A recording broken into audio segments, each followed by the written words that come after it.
ना जानो तेरे मन में क्या है, ना जानो तेरा नाम, ना जानो तेरे मन में क्या है, ना जानो तेरा नाम। तेरे कारण फिर भी साजन हो गई मैं बदनाम। ना जानो तेरे मन में क्या है, ना जानो तेरा नाम। तेरे कारण फिर भी साजन हो गई मैं बदनाम। प्रेम जाल में कभी फसीना मैं अल्लड़ मस्तानी, पहली नजर में दिल दे बैठी ऐसी हुई दीवानी। ये बिना सोचा दिल देने का, ये बिना सोचा दिल देने का क्या होगा अंजाम। ना जानो तेरे मन में क्या है, ना जानो तेरा नाम। तेरे कारण फिर भी साजन हो गई मैं बदनाम। माइक तुम्हारा फिर जा रहा है।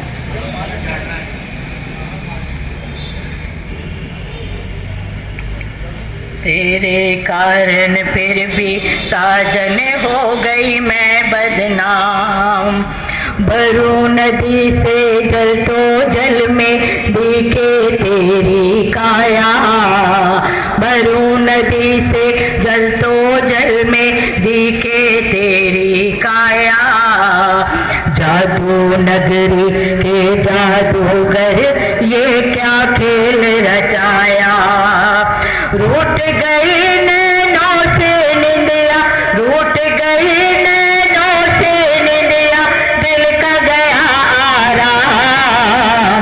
ना जानो तेरे मन में क्या है, ना जानो तेरा नाम। तेरे कारण फिर भी साजन हो गई मैं बदनाम। बहुत शुक्रिया। इस शेर के साथ, इन 4 मिसरों के साथ अपनी बात खत्म करती हूँ कि मेरी गज़लें न गुनगुनाना तुम, मेरी गज़लें न गुनगुनाना तुम, मेरे गीतों से प्यार मत करना, जाने वाले कभी नहीं आते, तुम मेरा इंतज़ार मत करना, तुम मेरा इंतज़ार मत करना। बहुत शुक्रिया।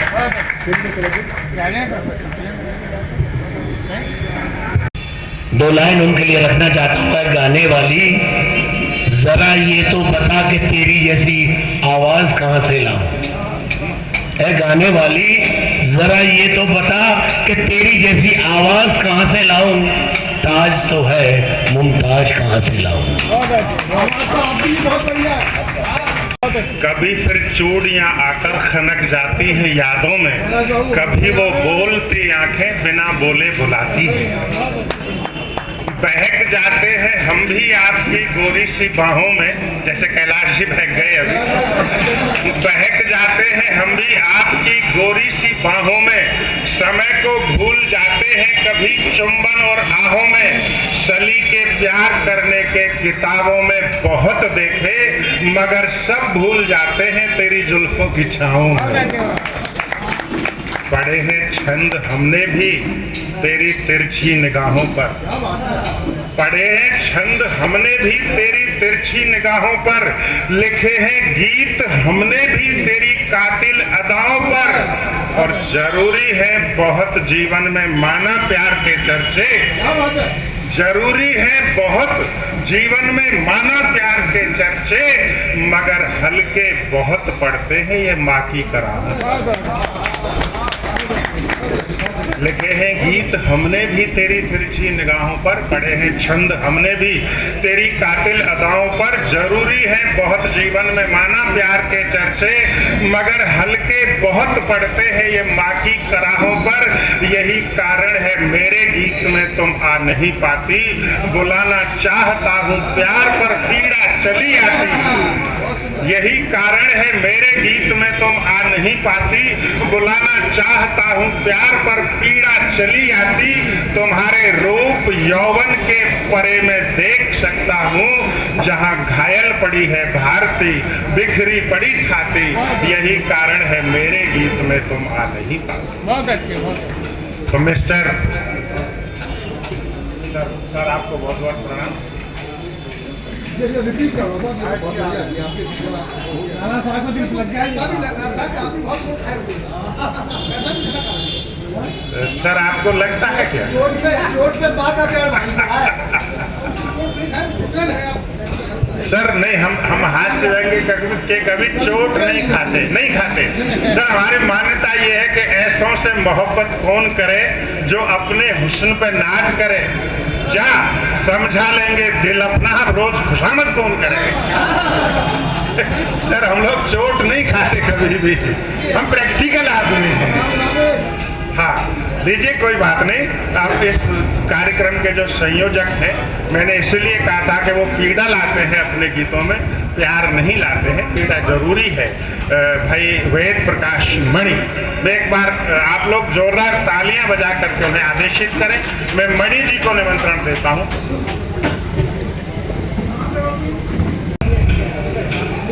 हमारे माननीय विधायक जी अनिल सरस्वत जी यहाँ पधार चुके हैं, मैं उनको प्रणाम करता हूँ। यहाँ समस्त अधिवक्ता बंधु मेरे अग्रज अनुज सबको विशेष प्रणाम। क्योंकि ये गणतंत्र दिवस की बेला पर ये आयोजन है, राष्ट्रीय कवि सम्मेलन दी अलीगढ़ बार एसोसिएशन के तत्वाधान में। मैं उन वीर सपूतों, वीर बलिदानियों, क्रांतिकारियों, शहीदों को सबको नमन करना चाहता हूँ चार पंक्तियों के माध्यम से। उन माताओं को, उन पिताओं को जिन्होंने अपना सर्वस्व न्यौछावर कर दिया, अपना लाल दे दिया, पूरे देश के लिए समर्पित कर दिया। चार पंक्तियां उनको निवेदित कि भारत माता भूमि को सैनिकों ने रक्त दिया, ऐसे परमवीरों को नमन हमारा है। कि भारत माता भूमि को सैनिकों ने रक्त दिया, ऐसे परमवीरों को नमन हमारा है। कि माताओं ने लाल दिया, कुछ न मलाल किया, ऐसी महामाताओं को नमन हमारा है।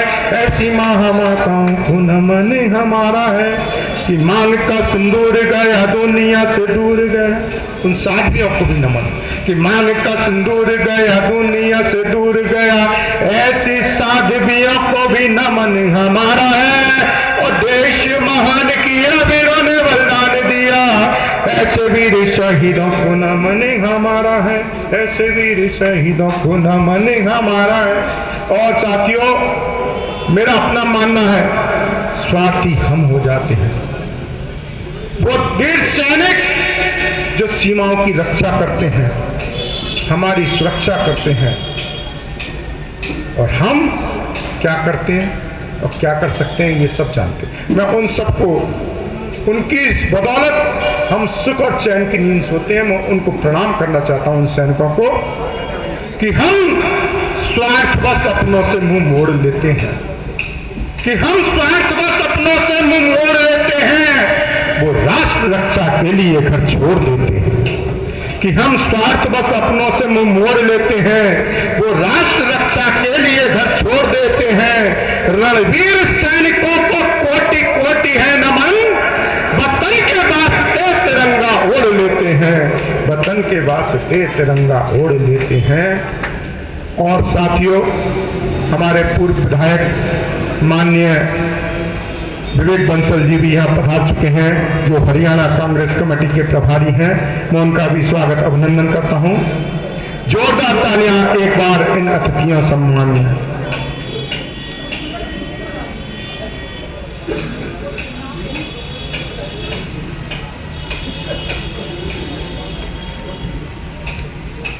साथियों, मैं अमर शहीदों को पुनः नमन करते हुए, हमें आज किस चीज की आवश्यकता है?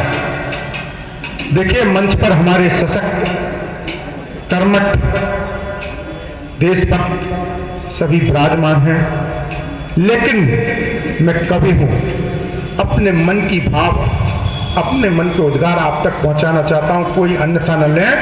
मैं कहना चाहता हूं आज किस चीज की आवश्यकता है कि न नेता चाहिए न अभिनेता चाहिए, कि न नेता चाहिए न अभिनेता चाहिए, चेतक सा सारथी रण सुचेता चाहिए। आज किस चीज की आवश्यकता है वास्तव में कि न नेता चाहिए न अभिनेता चाहिए, चेतक सा सारथी रण सुचेता चाहिए, कभी शब्द भेदी बाण सा प्रणेता चाहिए, राणा प्रताप वीर युग विजेता चाहिए, राणा प्रताप वीर युग विजेता चाहिए। और मैं एक बात और कह देना चाहता हूं और 4 पंक्ति के माध्यम से अपनी वाणी को विराम दूंगा। और ऐसे सशक्त अद्भुत हस्ताक्षर जो राष्ट्रीय और अंतर्राष्ट्रीय ख्याति प्राप्त कवि डॉक्टर सुरेंद्र सार्थक जी जो इस कार्यक्रम का श्रेष्ठ और कुशल संचालन कर रहे हैं, एक बार जोरदार तालियां उनके सम्मान में। उन्हें वास्तव में बहुत कह सकते हैं कि गागर में सागर भर दिया कि हम स्वार्थ बस अपनों से मुंह मोड़ लेते हैं। ये बात मैं कह चुका हूं। मैं कहता हूं कि कुछ विस्तर भी पल रहे हैं अब मेरे देश में, कि कुछ विस्तर भी पल रहे हैं अब मेरे देश में। कह रहा है आदमी के देश में, जिनका धर्म से कोई संबंध नहीं, खाते हैं देश में जमा काला धन विदेश में, खाते हैं देश में जमा काला धन विदेश में। और चलते चलते एक बात और कहता हूं कि वही राष्ट्र श्रेष्ठ व सर्वत्र महान होता है, कि वही राष्ट्र श्रेष्ठ व सर्वत्र महान होता है जहां पूजा पद्धति एक ही विधान होता है, कि वही राष्ट्र श्रेष्ठ व सर्वत्र महान होता है जहां पूजा पद्धति एक ही विधान होता है। वो माटी चंदन पूजनीय बन जाती है जहां पर रणवीरों का बलिदान होता है, जहां पर रणवीरों का बलिदान होता है। तो बड़े ही आदर और सत्कार के साथ देश के अद्भुत हस्ताक्षर कुशल संचालक भाई डॉक्टर सुरेंद्र सार्थक जी जोरदार तालियों के साथ उनका स्वागत के लिए विशेष प्रणाम करता हूं कि जो कुर्सियां खाली, जो कुर्सियां खाली हो गई थी वो फिर भर गई हैं। भाई मणि कह गए हैं बहुत संक्षिप्त काव्य पाठ करना है, तो मैंने तो अपना काव्य पाठ लगभग कर ही दिया था। आप चाहें तो मैं तो यही विराम कर सकता हूं। आप सुनाओ बढ़िया और पिछले दिनों अखबार में छपा एक चित्र बड़ा अद्भुत, बड़ा विचित्र। सर इस देश में घटना घटी, कल्पना नहीं है किसी कवि की। उड़ीसा में दाना माझी नाम का एक आदमी अपनी पत्नी की डेड बॉडी को 10 किलोमीटर तक अपने कंधे पर रख करके अपने घर लाया, क्योंकि अस्पताल वालों ने उसको एम्बुलेंस नहीं दी, उसके पास पैसे नहीं थे। बहुत लोगों ने वो वीडियो देखा होगा। सर मेरी शिकायत उस दाना माझी से बिल्कुल नहीं है कि वो क्यों अपनी पत्नी की डेड बॉडी को लेकर के आया था। लोग गलत कहते हैं मोहब्बत की निशानी ताजमहल है। मैं कहता हूं मोहब्बत की सबसे बड़ी निशानी है तो वो गरीब दाना माझी है। मेरी शिकायत अस्पताल से भी नहीं है, उसने एम्बुलेंस क्यों नहीं दी, क्योंकि अस्पताल सेवा का केंद्र नहीं होते। मेरी शिकायत उन लाखों लोगों से है जो सड़क पर खड़े होकर उसका वीडियो बना रहे थे। कल्पना करें उन लाखों लोगों में से एक आदमी भी ऐसा नहीं होगा क्या जिसके पास अपनी गाड़ी नहीं होगी। एक आदमी भी, एक गरीब आदमी को ये नहीं कह सका कि ला तेरी पत्नी की लाश को मेरी गाड़ी में रख दे, घर तक पहुंचा देता हूं। 1000-2000 किलोमीटर का सफर नहीं था सर, मात्र 10 किलोमीटर का सफर था। और माफ करना, हम रात भर चीखते चिल्लाते रहते हैं हम विश्वगुरु हो जाएंगे। हमारी संवेदना इतनी मर गई। पिछले दिनों अखबार में छपा एक चित्र बड़ा अद्भुत, बड़ा विचित्र, जिसे देखकर कोई नहीं रोया, न पुजारी न नमाजी।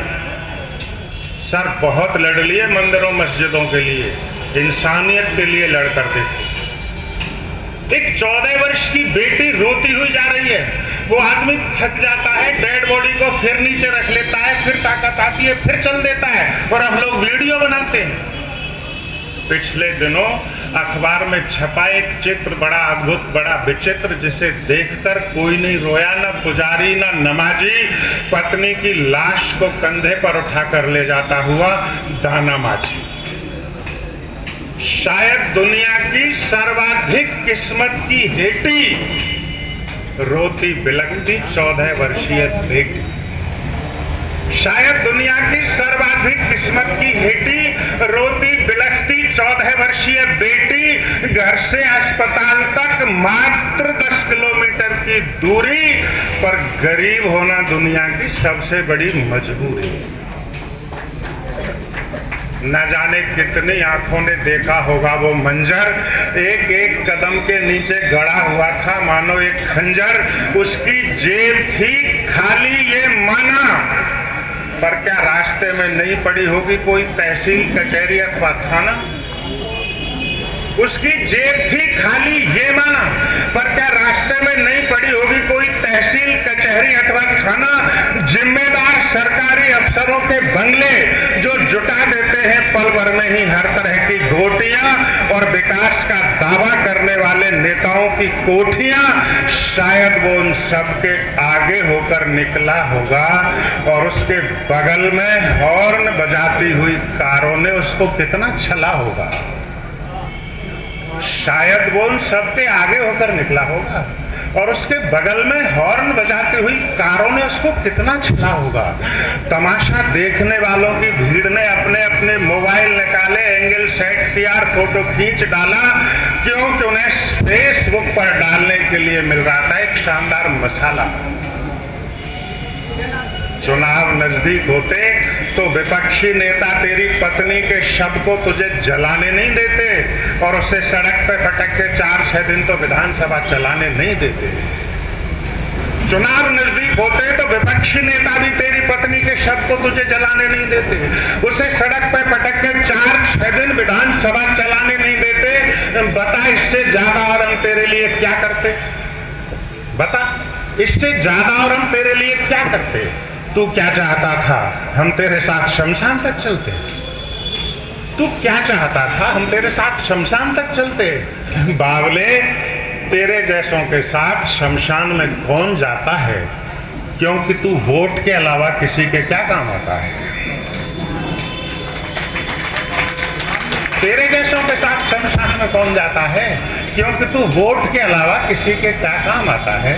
फिर भी तुझे यूं अकेला चलता देख हर किसी ने अपने अपने तरीके से दया तो दिखाई, पर एक भी छाती ठोककर ये नहीं कह सका कि रुक, मैं तेरे साथ चलता हूं भाई। एक भी छाती ठोककर ये नहीं कह सका कि रुक, मैं तेरे साथ चलता हूं भाई।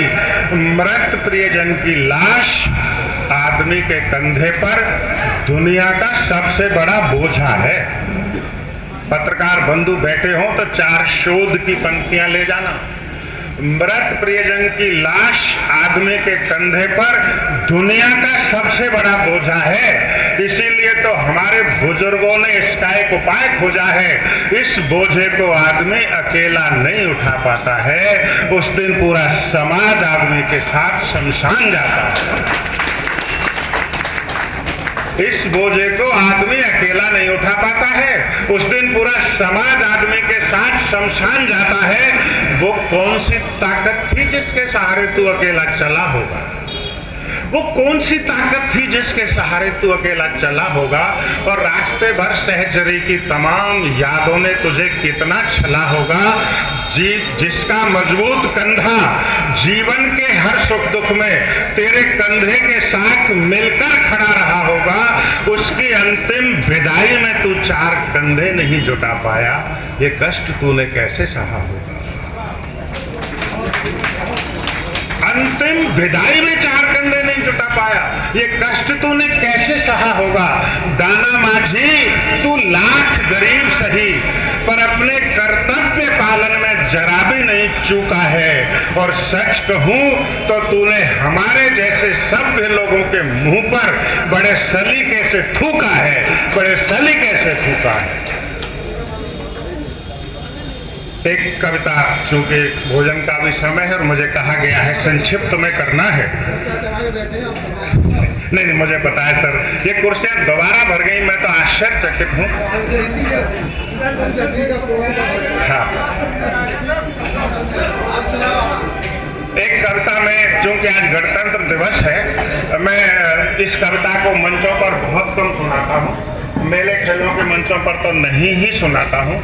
मैं आज़ादी की महानायिका पर एक कविता सुनाना चाहता हूँ, क्योंकि पर्व है महारानी झांसी पर, बहुत जिक्र हुआ उनका। सर 18 जून को उनका बलिदान दिवस मनाया जाता है। हमारे बहुत पुराने सर विवेक बंसल जी, मैं प्रणाम करता हूँ। 15-16 क्या 20 साल पहले आपको इसी बार में मुलाकात हुई थी सर, आपको भी प्रणाम करता हूँ। 18 जून को उसका बलिदान दिवस मनाया जाता है। पूरे हिंदुस्तान में कवि सम्मेलन होते हैं उस दिन, लेकिन सर्वाधिक आकर्षक जो कवि सम्मेलन होता है वो झांसी यूनिवर्सिटी का होता है। मुझे वहाँ से निमंत्रण मिला। वहाँ एक शर्त लगाई जाती है कि जो भी कवि आए वो महारानी झांसी पर चाहे 4 पंक्तियां ही लिख के लाए, लेकिन लाएगा। सर बहुत कठिन है। जिस तरह आचार्य तुलसीदास जी के बाद भगवान श्री राम पर लिखना बहुत कठिन है, वैसे ही सुभद्रा कुमारी चौहान के बाद महारानी झांसी पर लिखना बहुत कठिन है। कोई क्या लिखेगा, वो सब कुछ लिख करके चली गई। हिंदुस्तान के बच्चे बच्चे को उसकी पंक्तियां याद हैं, खूब लड़ी मर्दानी वो तो झांसी वाली रानी थी। लेकिन शर्त थी, इसलिए मैंने कोशिश की। और जब वो मैंने वहाँ कविता पढ़ी तो सर वहाँ का बच्चा स्टूडेंट सामने से खड़ा होकर के बोलता है, बच्चा बच्चा जर शासन और प्रशासन का हमको नहीं पता, लेकिन जब तक एक कविता हमारे सिलेबस में शामिल नहीं हो जाती है हम आंदोलन करते रहे। ये मेरी कविता का इससे बड़ा पुरस्कार मुझे आज तक नहीं मिला। कितनी बार पढ़ी है मैंने गाथा झांसी रानी की, कितनी बार रुला देती हैं कुछ बातें महारानी की। कविता ने भी मुझे बिठाया उस देवी के चरणों में। सर हमने उन सब जगह पर कवि सम्मेलन पढ़े जहां वो नाला है, जहां वो घोड़ा अड़ा था, वो कविता ही थी जो हमें वहां ले गई। कितनी बार पढ़ी है मैंने गाथा झांसी रानी की, कितनी बार रुला देती हैं कुछ बातें महारानी की। कविता ने भी मुझे बिठाया उस देवी के चरणों में और पढ़ा है खूब सुभद्रा के ऊंचे उद्धरणों में। जिस नाले के पास क्रांति का घोड़ा आकर खड़ा हुआ और किले की प्राचीरों में जिसका बचपन बड़ा हुआ, जिस जिस पत्थर पर रानी के पावन चरण पड़े होंगे उनकी परतों को देखो कितने इतिहास जड़े होंगे। जिस जिस पत्थर पर रानी के पावन चरण पड़े होंगे उनकी परतों को देखो कितने इतिहास जड़े होंगे। मैंने उन सबको पूजा है अपनी आंखों के जल से, वे काले पत्थर भी लगते धवल हिमालय उज्जवल से। लेकिन कुछ बातें ऐसी हैं अब तक समझ नहीं पाया और प्रकृति का नियम हमारी बिल्कुल समझ नहीं आया।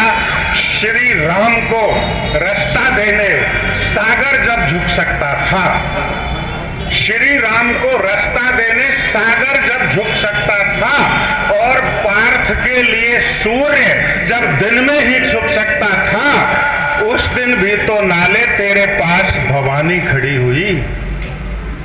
उस दिन भी तो नाले तेरे पास भवानी खड़ी हुई, रास्ता मांग रही थी तेरे दर पर आकर पड़ी हुई।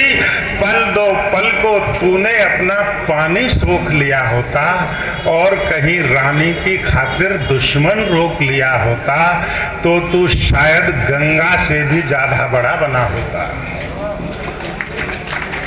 पल दो पल को तूने अपना पानी सोख लिया होता और कहीं रानी की खातिर दुश्मन रोक लिया होता तो तू शायद गंगा से भी ज्यादा बड़ा बना होता और गुलामी अधिक दिनों तक अपना देश नहीं ढोता। चलिए साहब, नाला कुछ नहीं कर पाया।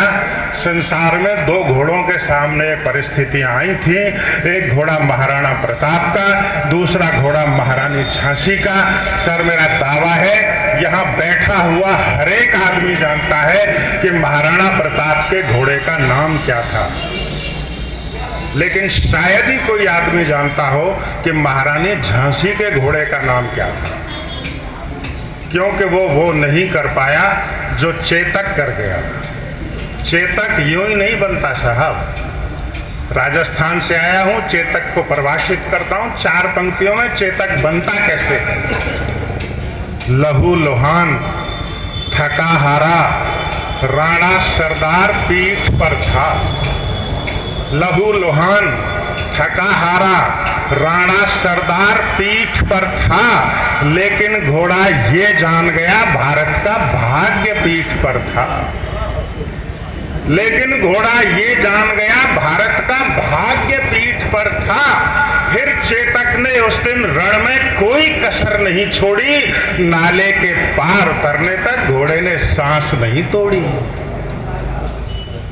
मैंने कल्पना इस कविता में ये और की सर कि जिस तरह हम मनुष्यों में इष्ट देव होते हैं, अगर जानवरों में कोई इष्ट देव होता होगा तो वो चेतक होता होगा।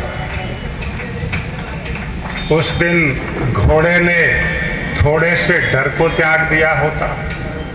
उस दिन घोड़े ने थोड़े से डर को त्याग दिया होता, सैनिक बनकर आजादी के रण में भाग लिया होता, किसी तरह बस एक बार रानी को पार लगा देता तो तू भी चेतक समान दुनिया में नाम कमा लेता। सर, कविता का अंतिम बंद अंग्रेजों के लिए लिखा है मैंने। मेरे कवि मंचों के बहुत सारे मित्र जानते हैं कि मैं बादल था सर। हाँ, उस दिन बादल था। जिस दिन महारानी झांसी के साथ ये घटना हुई उस दिन बादल था। मैं 23 वर्ष सर इंग्लिश का प्रोफेसर रहा। आजकल प्रिंसिपल हूँ गवर्नमेंट कॉलेज में। इंग्लिश लिटरेचर को मैं पढ़ाता रहा। एक फ्रेज अंग्रेजों ने बनाया सर, हमने नहीं बनाया। चाइल्ड कैरिंग मदर, उन्हीं का बनाया हुआ है। उन्होंने इसको एक्सप्लेन भी किया कि बच्चा ले जाती हुई माँ दुनिया की सारी सुविधाओं की हकदार है, ऐसा उन्होंने कहा।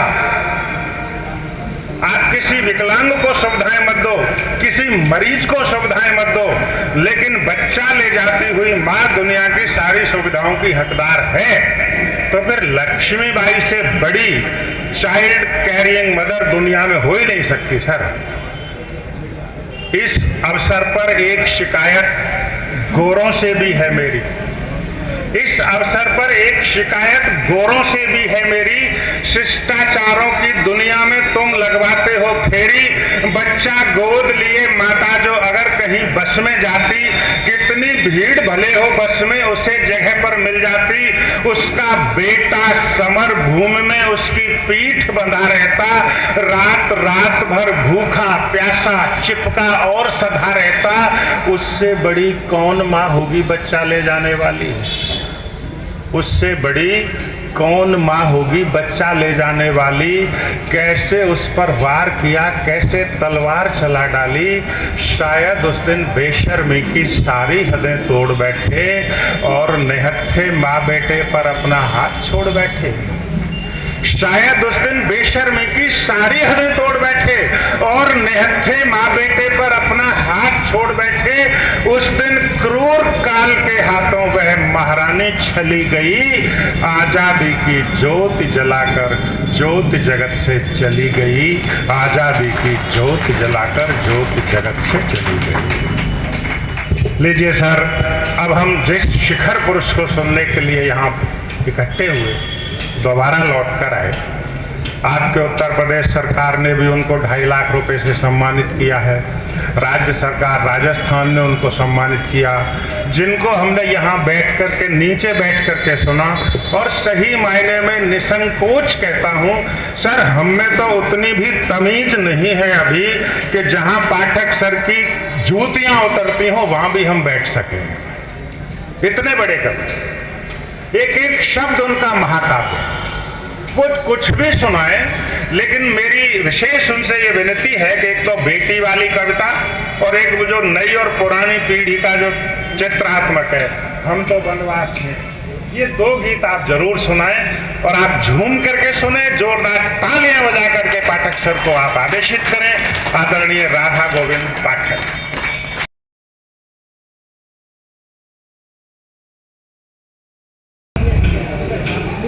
हमारे माननीय विधायक जी अनिल सरस्वत जी यहाँ पधार चुके हैं, मैं उनको प्रणाम करता हूँ। यहाँ समस्त अधिवक्ता बंधु मेरे अग्रज अनुज सबको विशेष प्रणाम। क्योंकि ये गणतंत्र दिवस की बेला पर ये आयोजन है राष्ट्रीय कवि सम्मेलन दी अलीगढ़ बार एसोसिएशन के तत्वाधान में। मैं उन वीर सपूतों, वीर बलिदानियों, क्रांतिकारियों, शहीदों को सबको नमन करना चाहता हूँ चार पंक्तियों के माध्यम से।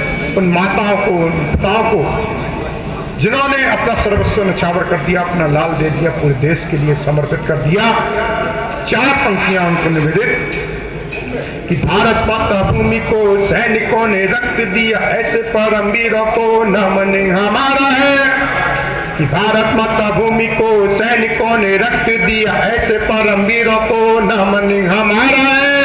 कि माताओं ने लाल दिया, कुछ न मलाल किया, ऐसी महामाताओं को नमन हमारा है। ऐसी महामाताओं को नमन हमारा है। कि मांग का सिंदूर गया, दुनिया से दूर गया, उन साध्वियों को भी नमन। कि मांग का सिंदूर गया, दुनिया से दूर गया, ऐसी साध्वियों को भी नमन हमारा है। और देश महान किया, वीरों ने बलिदान दिया, ऐसे वीर शहीदों को नमन हमारा है। ऐसे वीर शहीदों को नमन हमारा है। और साथियों, मेरा अपना मानना है, स्वार्थी हम हो जाते हैं। वो वीर सैनिक जो सीमाओं की रक्षा करते हैं, हमारी सुरक्षा करते हैं, और हम क्या करते हैं और क्या कर सकते हैं ये सब जानते हैं। मैं उन सबको, उनकी इस बदौलत हम सुख और चैन की नींद सोते हैं। मैं उनको प्रणाम करना चाहता हूं, उन सैनिकों को, कि हम स्वार्थवश अपनों से मुंह मोड़ लेते हैं। कि हम स्वार्थवश अपनों से मुंह मोड़ लेते हैं, वो राष्ट्र रक्षा के लिए घर छोड़ देते हैं। कि हम स्वार्थवश अपनों से मुंह मोड़ लेते हैं, वो राष्ट्र रक्षा के लिए घर छोड़ देते हैं। रणवीर सैनिकों को कोटि कोटि है नमन, वतन के वास्ते तिरंगा ओढ़ लेते हैं। वतन के वास्ते तिरंगा ओढ़ लेते हैं। और साथियों, हमारे पूर्व विधायक माननीय विवेक बंसल जी भी यहाँ पधार चुके हैं, जो हरियाणा कांग्रेस कमेटी के प्रभारी हैं। मैं उनका भी स्वागत अभिनंदन करता हूँ। जोरदार तालियां एक बार इन अतिथियों सम्मान में।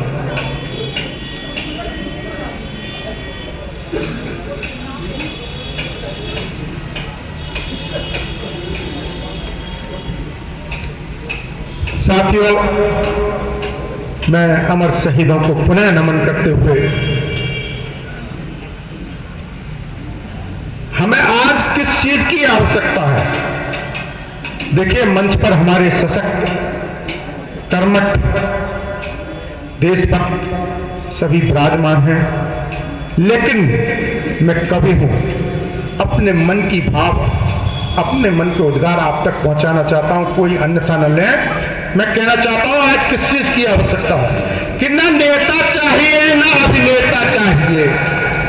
कि न नेता चाहिए, न अभिनेता चाहिए, चेतक सा सारथी रण सुचेता चाहिए।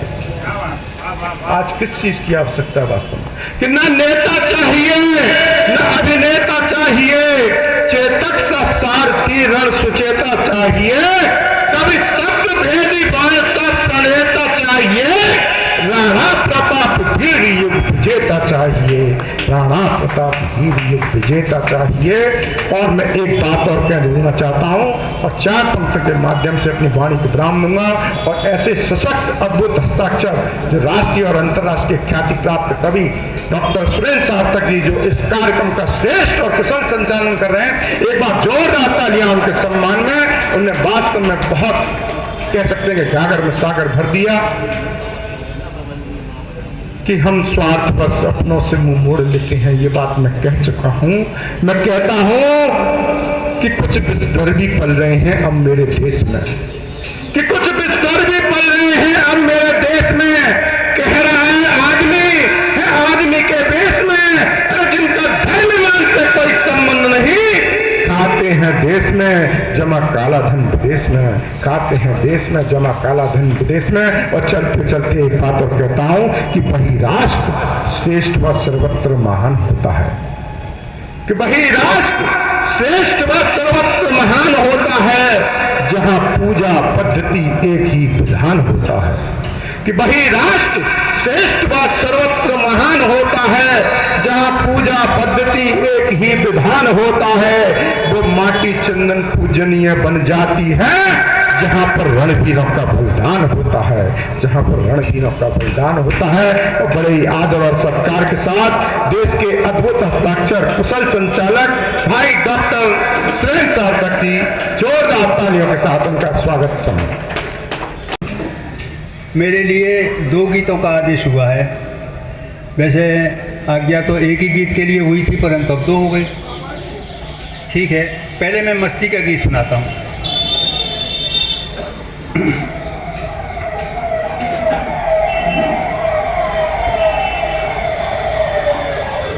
गीत के लिए हाँ थोड़ी शांति चाहिए, इसलिए मैं प्रारंभ करता हूँ कि हम महज एक योगी हैं रमते हुए। माइक के सामने आओ। यही तो मेरा पसंदीदा गीत है, समझ में नहीं आया क्या मतलब है। ठीक है, ठीक है। हम महज एक योगी हैं रमते हुए, हम महज एक योगी हैं रमते हुए, कुछ रुके चल दिए अजी हमारा है क्या। हम महज एक योगी हैं रमते हुए, कुछ रुके चल दिए अजी हमारा है क्या। मेनका आप हैं उर्वशी आप हैं, मेनका आप हैं उर्वशी आप हैं, हर खुशी आप हैं अजी हमारा है क्या। हम महज एक योगी हैं रमते हुए। कि इस बिछुड़ने का दुख मीन से पूछिए, दूर हरगिज न जो एक पल रह सके, मीत से प्रीत साची पतंगा करे, प्राण तक त्याग दे ना जुदाई सहे, प्राण तक त्याग दे ना जुदाई सहे। आप स्वच्छंद हैं दूज के चंद हैं, आप स्वच्छंद हैं दूज के चंद हैं, हम तो प्रतिबंध हैं अजी हमारा है क्या। आप स्वच्छंद हैं दूज के चंद हैं, हम तो प्रतिबंध हैं अजी हमारा है क्या।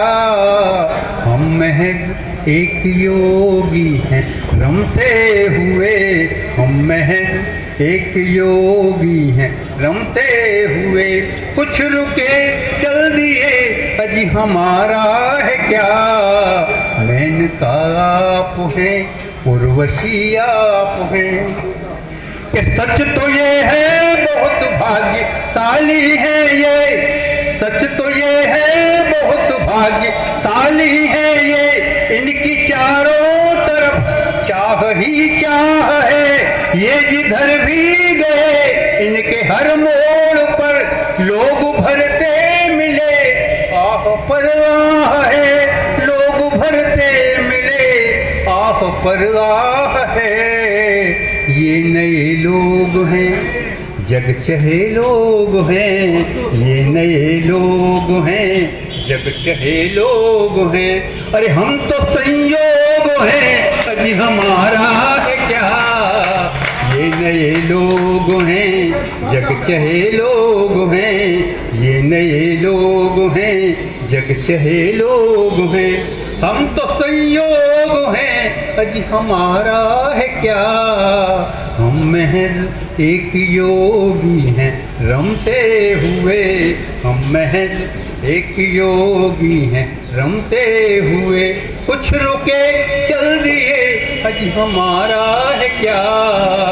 मेनका आप हैं उर्वशी आप हैं। आगे है कि आप तो आप हैं, आप महताब हैं, आप तो आप हैं, आप महताब हैं, शान शौकत सभी देख ली आपकी, आप मनमोर हैं, आप चितचोर हैं, फूल फूलों से महके गली आपकी, फूल फूलों से महके गली आपकी, आप मधुमास हैं, आस ही आस हैं, आप मधुमास हैं, आस ही आस हैं, हम तो बनवास हैं, अजी हमारा है क्या,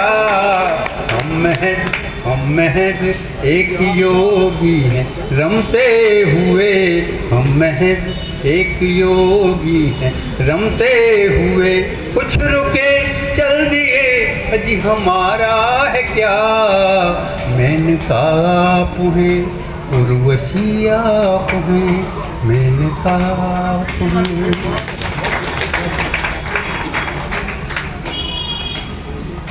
दूसरी रचना और सुना रहा हूँ।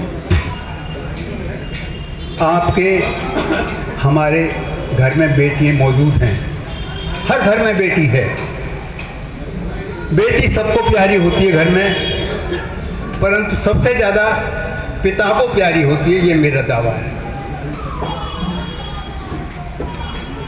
बेटी घर से जाती है,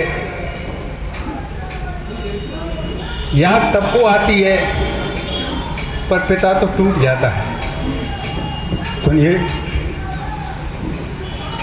कि बेटी तो कविता है, बेटी कहानी है, बेटी तो कविता है, बेटी कहानी है, अरे कहने को अपनी है लेकिन वीरानी है, बेटी तो कविता है, बेटी कहानी है। प्रतीकों के माध्यम से कि छोटे इन पंखन ते जीवन भर उड़नो है, छोटे इन पंखन ते जीवन भर उड़नो है, वो अनदेखी राहन ते पीछे न मुड़नो है, अनदेखी राहन ते पीछे न मुड़नो है, अरे कहाँ पे बसेरो हो मंजिल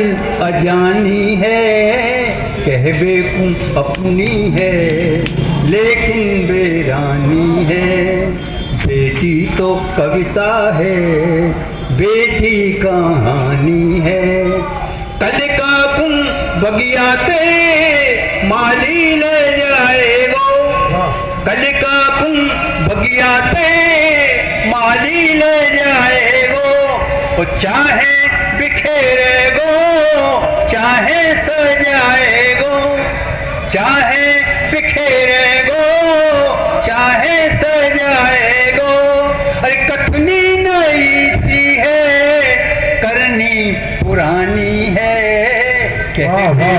अपनी है लेकिन बेरानी है, बेटी तो कविता है, बेटी कहानी है, कि गैया की रसरी है जाको थमाओगे, गैया की रसरी है जाको थमाओगे, और जीवन के सुख दुख में खूंटा पे पाओगे, जीवन के सुख दुख में खूंटा पे पाओगे, कि जाने कहाँ ले जाए ये दाना पानी है, कह बेकूं अपनी है लेकिन बेरानी है, वो बेटी तो कविता है, बेटी कहानी है। मैं जल्दी जल्दी इसलिए बोल रहा हूँ, एक और आ रहा है आपका, आगे बोलता हूँ कि बाबुल कुं छोड़ेगी सासुल घर जाएगी, वाह वाह वाह, बाबुल कुं छोड़ेगी सासुल घर जाएगी, तो यादन में आएगी सबको रुलाएगी, यादन में आएगी सबको रुलाएगी। अरे जा घर की गुड़िया है बा घर की रानी है, कह बेकूं अपनी है लेकिन बेरानी है। और बेटी तो कविता है, बेटी का अंतिम है साहब, भाई साहब अंतिम है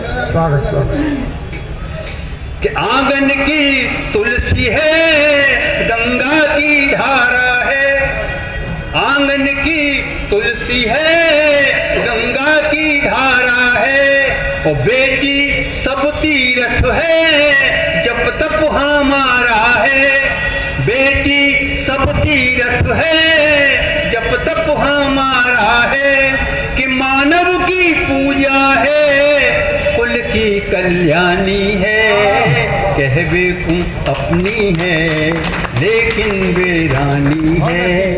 बेटी तो कविता है बेटी कहानी। वाह वाह वाह वाह, बहुत के लिए विशेष प्रणाम करता हूं कि जो कुर्सियां खाली, जो कुर्सियां खाली हो गई थी वो फिर भर गई हैं। भाई मणि कह गए हैं बहुत संक्षिप्त काव्य पाठ करना है, तो मैंने तो अपना काव्य पाठ लगभग कर ही दिया था। आप चाहें तो मैं तो यही विराम कर सकता हूँ।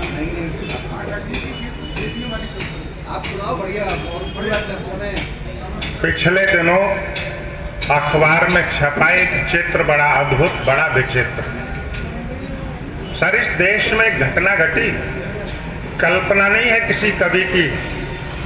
उड़ीसा में दाना माझी नाम का एक आदमी अपनी पत्नी की डेड बॉडी को 10 किलोमीटर तक अपने कंधे पर रख करके अपने घर लाया, क्योंकि अस्पताल वालों ने उसको एम्बुलेंस नहीं दी, उसके पास पैसे नहीं थे। बहुत लोगों ने वो वीडियो देखा होगा। सर मेरी शिकायत उस दाना माझी से बिल्कुल नहीं है कि वो क्यों अपनी पत्नी की डेड बॉडी को लेकर के आया था। लोग गलत कहते हैं मोहब्बत की निशानी ताजमहल है। मैं कहता हूं मोहब्बत की सबसे बड़ी निशानी है तो वो गरीब दाना माझी है। मेरी शिकायत अस्पताल से भी नहीं है, उसने एम्बुलेंस क्यों नहीं दी, क्योंकि अस्पताल सेवा का केंद्र नहीं होते। मेरी शिकायत उन लाखों लोगों से है जो सड़क पर खड़े होकर उसका वीडियो बना रहे थे।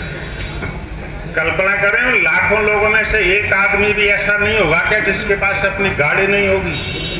एक आदमी भी, एक गरीब आदमी को ये नहीं कह सका कि ला तेरी पत्नी की लाश को मेरी गाड़ी में रख दे, घर तक पहुंचा देता हूं। 1000-2000 किलोमीटर का सफर नहीं था सर, मात्र 10 किलोमीटर का सफर था।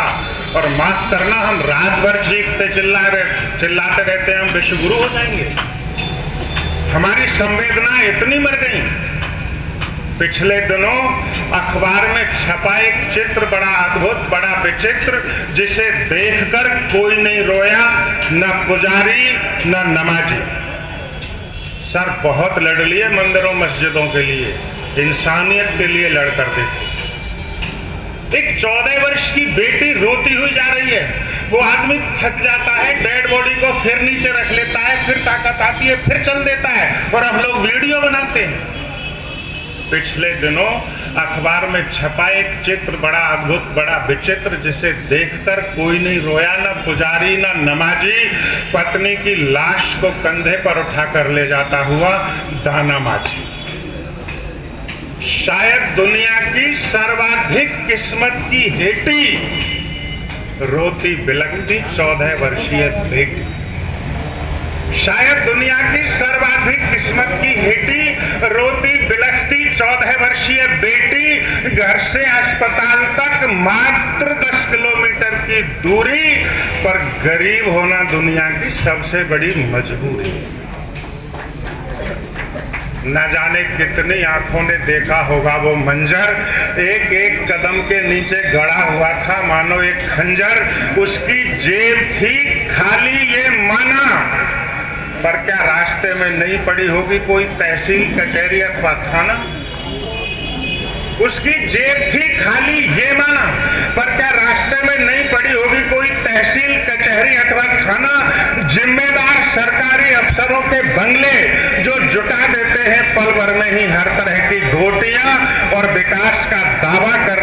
नेताओं की कोठियां, शायद वो उन सबके आगे होकर निकला होगा और उसके बगल में हॉर्न बजाती हुई कारों ने उसको कितना छला होगा।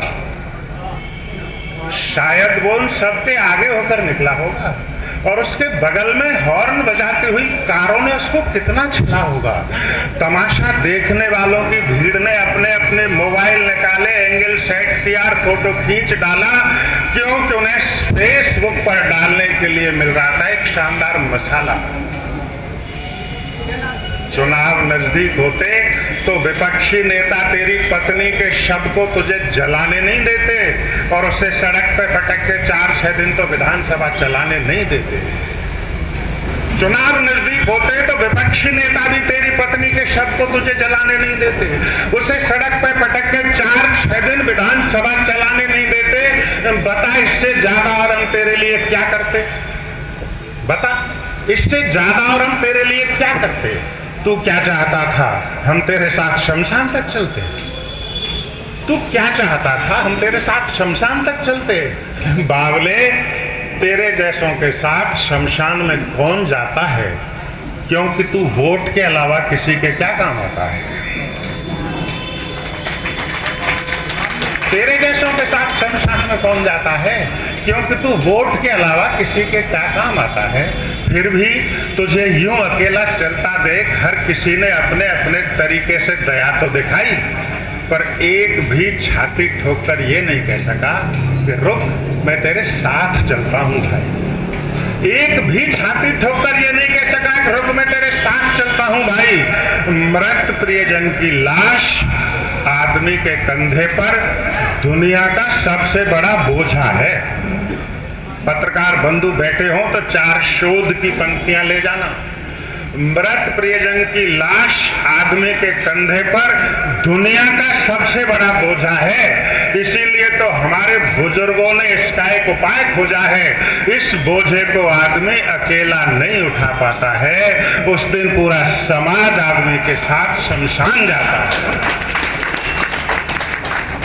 इस बोझे को आदमी अकेला नहीं उठा पाता है, उस दिन पूरा समाज आदमी के साथ शमशान जाता है। वो कौन सी ताकत थी जिसके सहारे तू अकेला चला होगा? वो कौन सी ताकत थी जिसके सहारे तू अकेला चला होगा? और रास्ते भर सहचरी की तमाम यादों ने तुझे कितना छला होगा? जिसका मजबूत कंधा जीवन के हर सुख दुख में तेरे कंधे के साथ मिलकर खड़ा रहा होगा, उसकी अंतिम विदाई में तू 4 कंधे नहीं जुटा पाया। ये कष्ट तूने कैसे सहा होगा? अंतिम विदाई में 4 कंधे नहीं जुटा पाया, ये कष्ट तूने कैसे सहा होगा?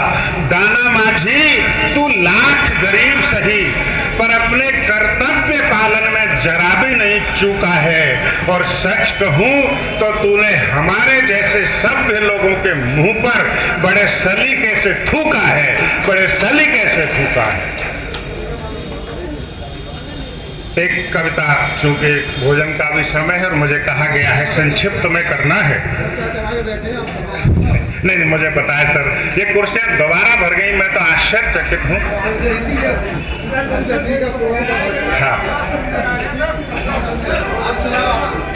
एक कविता में, चूंकि आज गणतंत्र दिवस है, मैं इस कविता को मंचों पर बहुत कम सुनाता हूँ, मेले खेलों के मंचों पर तो नहीं ही सुनाता हूँ।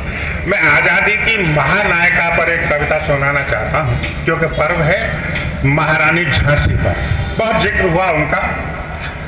सर 18 जून को उनका बलिदान दिवस मनाया जाता है।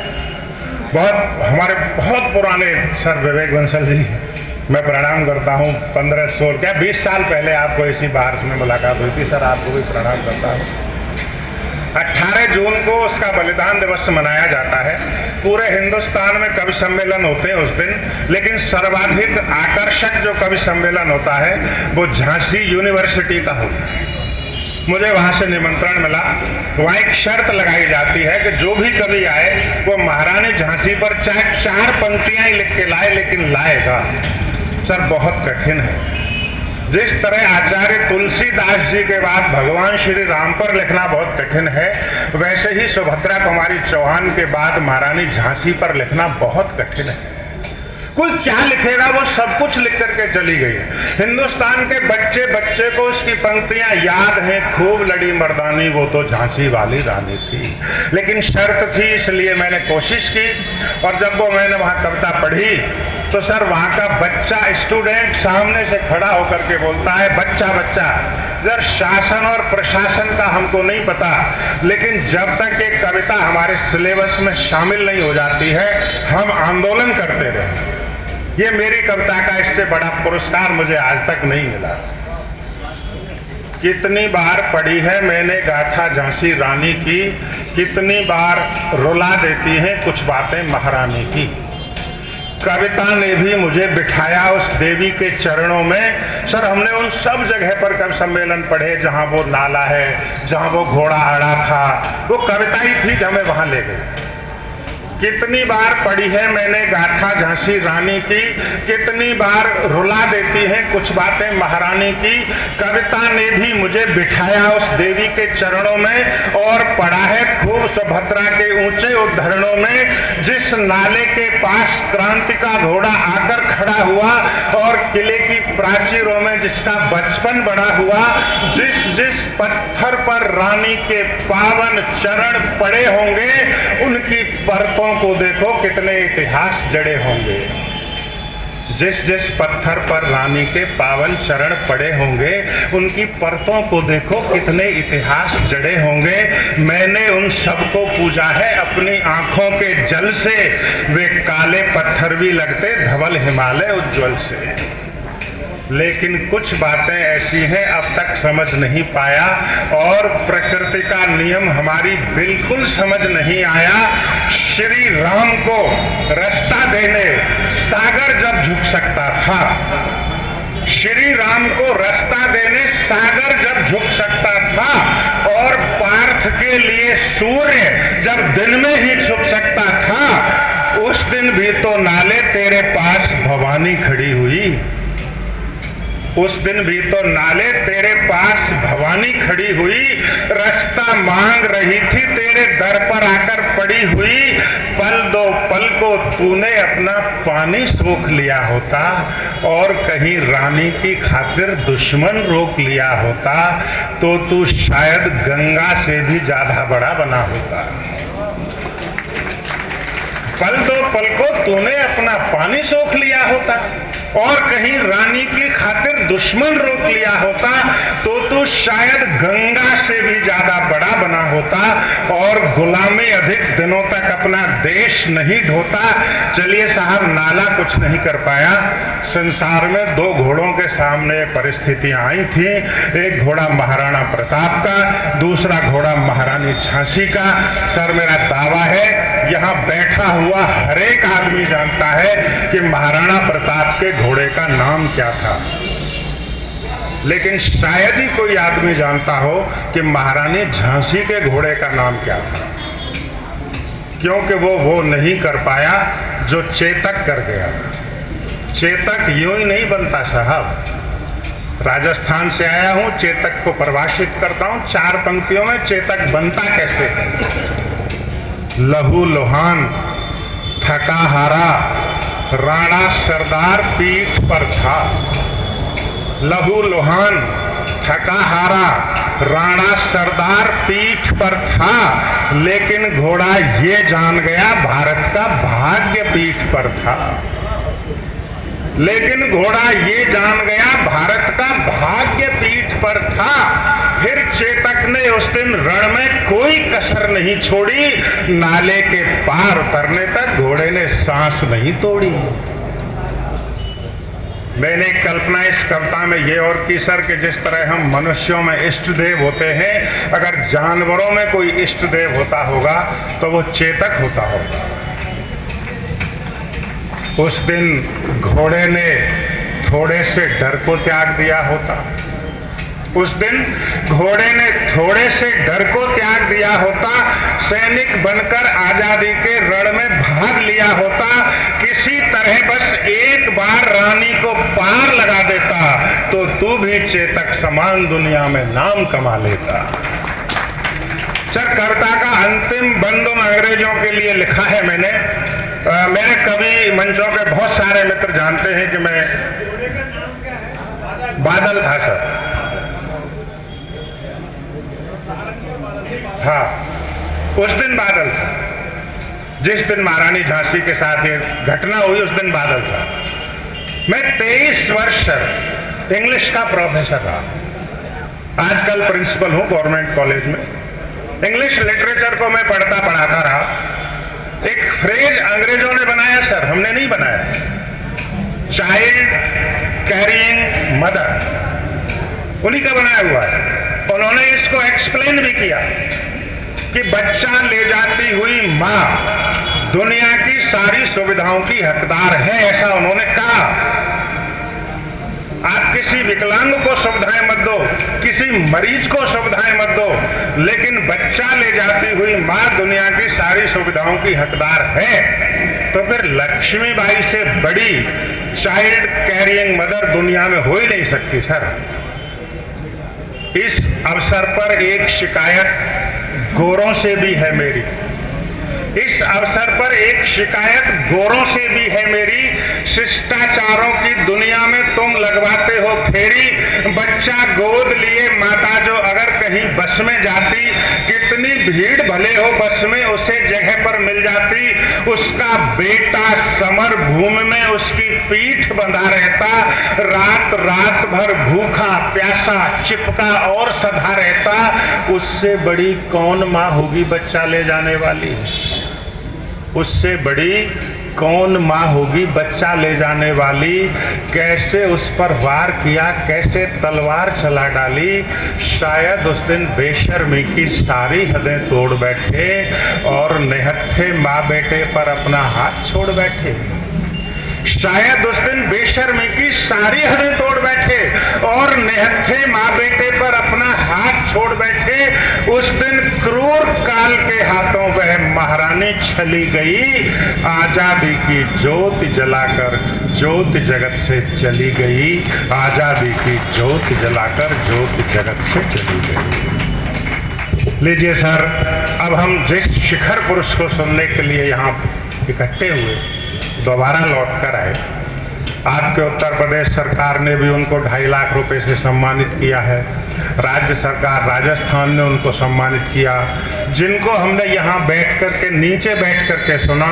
और सही मायने में निसंकोच कहता हूँ सर, हम में तो उतनी भी तमीज नहीं है अभी कि जहाँ पाठक सर की जूतियाँ उतरती हों वहाँ भी हम बैठ सकें। इतने बड़े कवि, एक एक शब्द उनका महाकाव्य, वो कुछ भी सुनाए। लेकिन मेरी विशेष उनसे ये विनती है कि एक तो बेटी वाली कविता और एक वो जो नई और पुरानी पीढ़ी का जो चित्रात्मक है, हम तो वनवास में, ये 2 गीत आप जरूर सुनाएं और आप झूम करके सुने। जोरदार तालियां बजा करके पाठक सर को आप आदेशित करें। आदरणीय राधा गोविंद पाठक। मेरे लिए 2 गीतों का आदेश हुआ है। वैसे आज्ञा तो एक ही गीत के लिए हुई थी, परंतु अब 2 हो गई। ठीक है, पहले मैं मस्ती का गीत सुनाता हूँ।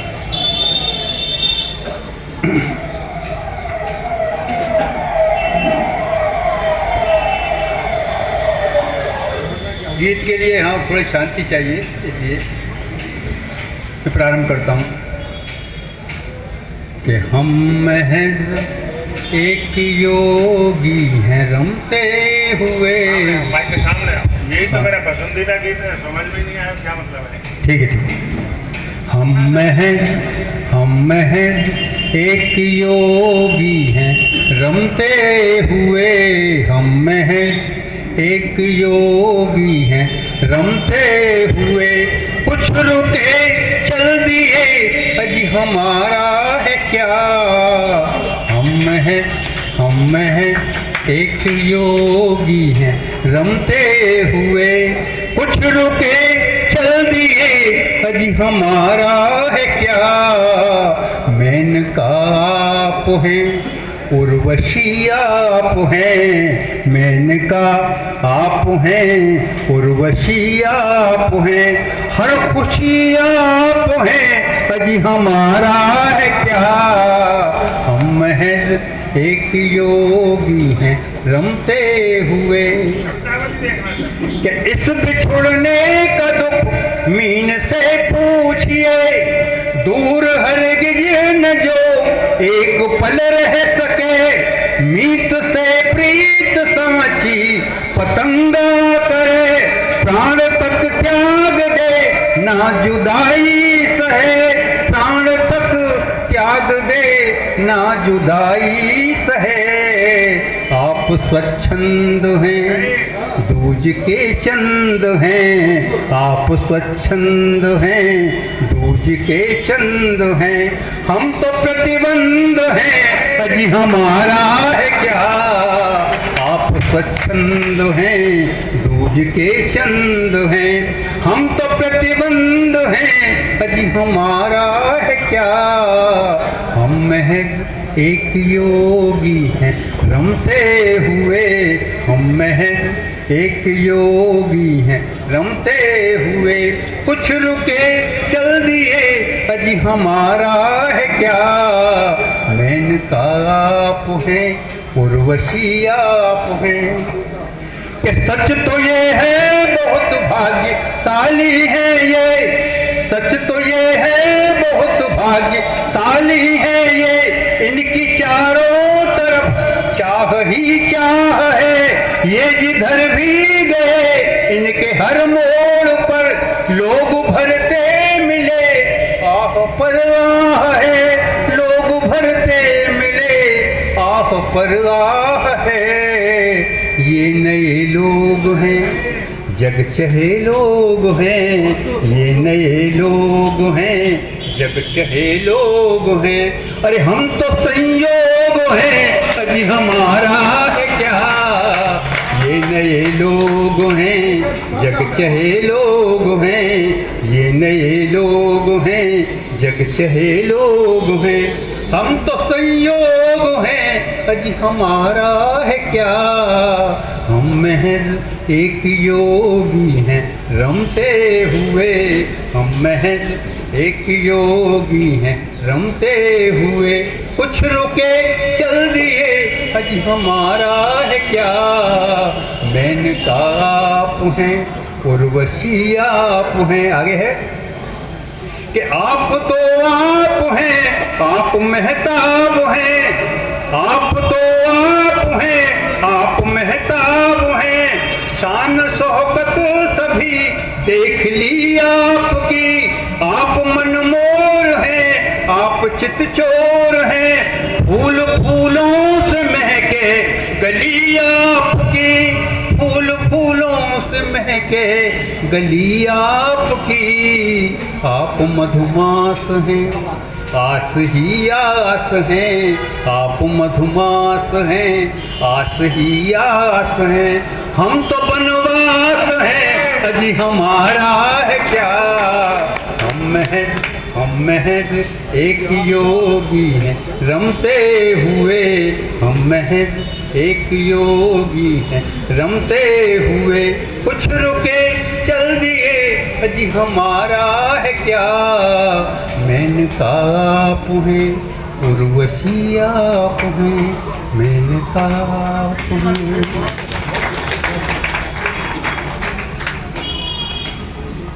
दूसरी रचना और सुना रहा हूँ।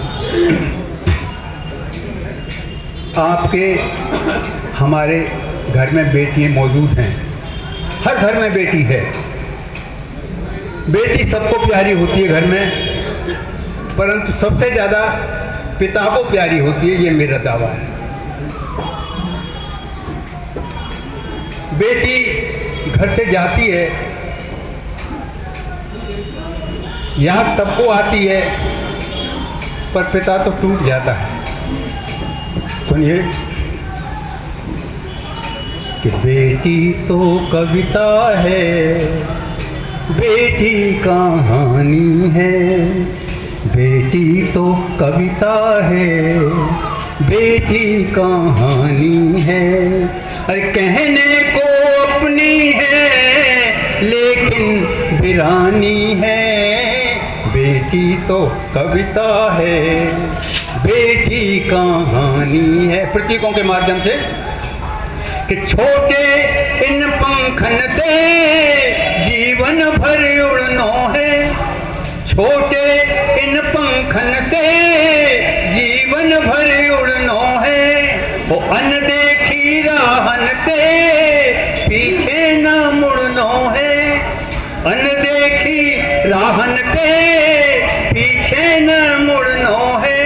अरे कहाँ पे बसेरो हो मंजिल अजानी है, कहबे को अपनी है लेकिन वीरानी है, बेटी तो कविता है, बेटी कहानी है।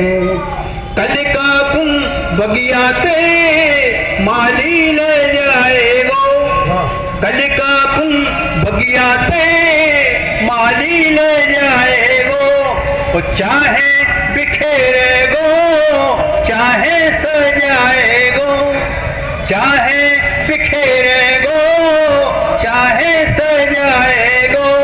अरे कथनी नई सी है करनी पुरानी है, अपनी है लेकिन वीरानी है, बेटी तो कविता है, बेटी कहानी है। कि गैया की रसरी है जाको थमाओगे, गैया की रसरी है जाको थमाओगे, और जीवन के सुख दुख में खूंटा पे पाओगे, जीवन के सुख दुख में खूंटा पे पाओगे। कि जाने कहाँ ले जाए ये दाना पानी है, कहबे को अपनी है लेकिन वीरानी है, वो बेटी तो कविता है, बेटी कहानी है। मैं जल्दी जल्दी से बोल रहा हूँ कि अब आ रहा है आपका, आगे बोलता हूँ कि बाबुल को छोड़ेगी सासुल घर जाएगी, बाबुल को छोड़ेगी सासुल घर जाएगी, और यादन में आएगी सबको रुलाएगी, यादन में आएगी सबको रुलाएगी। अरे जाघर की गुड़िया है बाघर की रानी है, कहबे को अपनी है लेकिन वीरानी है, वो बेटी तो कविता है, बेटी का। अंतिम है साहब, भाई साहब अंतिम है